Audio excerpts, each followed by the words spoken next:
Mortal Online is a difficult game to play, and at the very beginning can be overwhelming what to do and where to start. The forums provide bits of information, and they're often scattered all over the place, yet it can still be difficult to find any specific help. This video series is meant as a guide, explaining game mechanics and features which a new player might not know exist, or that he will rarely experience. The first step in any RPG is to create a character.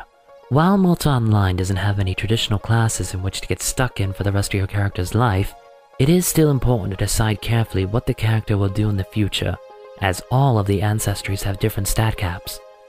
While it doesn't take long to level all the stats to maximum, you will still be limited by those caps determined by your chosen ancestry.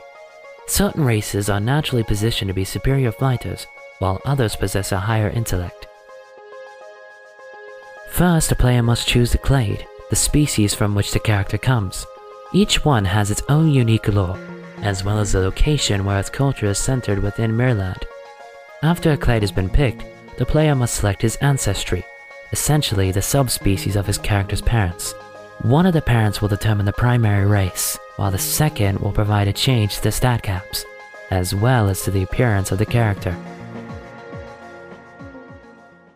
Before the conflux, many Hiergar lived above ground, although they were never once to mingle easily with the other races of Nave. When their alliance with the Trindebic Empire fractured, most Hiergar families chose to withdraw from the outside world to the safety and seclusion of their stronghold, Gal Barag, deep within the Talus Mountains. Their small stature, dense bone structure, and heavy physique suit their nature as cave dwellers, or are perhaps a result of it. Centuries of exposure to Ether has both blessed them and cursed them. Their tough reddish skin and acceptable night vision come at the cost of skin disease and light sensitivity. Human societies perceive them as introverted, but their sense of logic is unmatched. The Blaine race is the youngest of the Ogmore clade. At some point in history, they separated from the Hiergar ancestors and settled in the cold mountains of Nordveld, merging their lives and culture with the native Kalods. As centuries passed and their use of Ether declined, they began to change and adapt to their new climate and lifestyle. They have not completely abandoned their origins though, and prefer to live in mountainous regions with rich ore and sturdy housing. The Vila and Shivra of the Alvarin clade have lived on the remote continent of Irmathar for as long as history recalls, although the name actually means New Jungle Lands. Aside from a few futile attempts by the Trindermic Empire to colonize the land, contacts between the Vila and human civilizations have been sporadic as best. The Shivra have a settlement in Toxai in Merland, but except for their relations with the Curates, they have very little to do with the human races.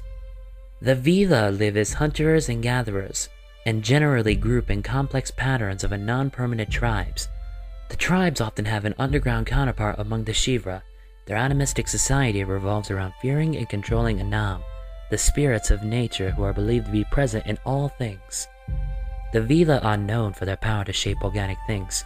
However, the constituents of this ability remain a mystery to most outsiders. Because of their nomadic culture and exotic visage, many scholars consider them to be primitive, and human civilizations tend to regard them with suspicion and sometimes fear. Many Shivra have abandoned the nomadic lifestyle of the Vila and now live in permanent, sophisticated cave complexes. But like the Vila, they are an animistic society which fears and seeks to control Anam. They are similarly known for their powers to shape inorganic matter, and just like the Vila, this process is a mystery to most non-Shivra.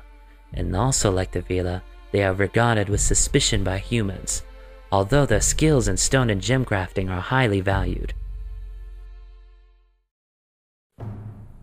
The Trindameans are renowned for their history as conquerors.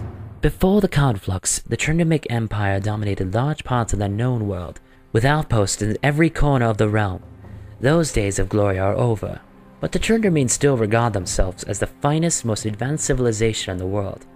Their rich nutritional resources available in a comfortable climate have coupled with the high standard of living in a well-developed society, leading to the Trindermic bloodline which favors intellectual superiority over lesser physical traits.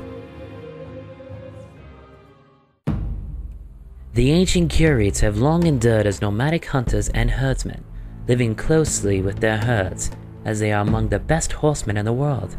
These fierce nomadic people identify themselves by tribe rather than race, and the tribal wars are common.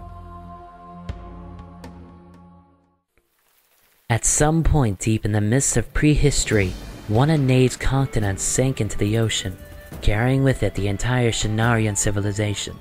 Today, only their slave race, the Sidonians, remain. They have long roamed the earth searching for remnants of their former master's knowledge. The meticulous dogmas of Sidonian society have resulted in a racial inclination toward logic, reasoning, and sagacity. Despite their intellectual skills, they are powerful people who value raw strength and endurance over physical agility. Throughout history, the Khalids and Blaines have been allies. The two races live together in relatively anonymous clans, ruled by Hovdigs, which are a part of lower regions called Ains. Important decisions are made in assemblies called Tings, where every free man has the right to vote. The harsh conditions of this northern realm have fostered a tall and physically strong race in the Khalids. Though not as physically or mentally dexterous as other races, they have a strength of will that is unmatched. Below the equator to the southwest lies the arid desert-covered continent of Sarduka. Scattered among the sands are the lush oases which provide homes for the Sardukan people. In the past, the Sardukans have withstood incursions by both Trimadines and Khalids, but the nations are now at peace. Cultural wisdom teaches that the desert is a living entity, and the Sardukans easily accept many of the strange phenomena that can be found among its dunes. These mythos have shaped the Sardukans' natural affinity for philosophy and magic, traits which are molded by a powerful Magi priesthood. The product of the tragic union between Risa and human, the hybrid Thursar are the offspring of crimes committed in the wake of battle. Mothers of both races frequently abandoned their bastard children to be raised in squalor and exploited as slaves. The Thursar possess traits that have exceeded both of their races of origin. From the Risa they inherit strength and fortitude which are enhanced by human intelligence. Their naturally quick healing enables them to survive their youth and hone their reflexes and cunning to a fearsome level. Let's now take a look at your character's stats. Strength determines the maximum weight you can carry, both in armor and your inventory, as well as maximum stamina. It also determines how much stamina is drained by weapons and how fast a character can draw a bow. Dexterity determines the run speed and maximum stamina. Intelligence directly influences the amount of mana, as well as giving additional benefits such as increased defense against thieving. Constitution increases hit points, carry weight, movement speed, and stamina. Psyche governs mana and maximum Cal, the energy used when manifesting in the ether world, and magic resistance.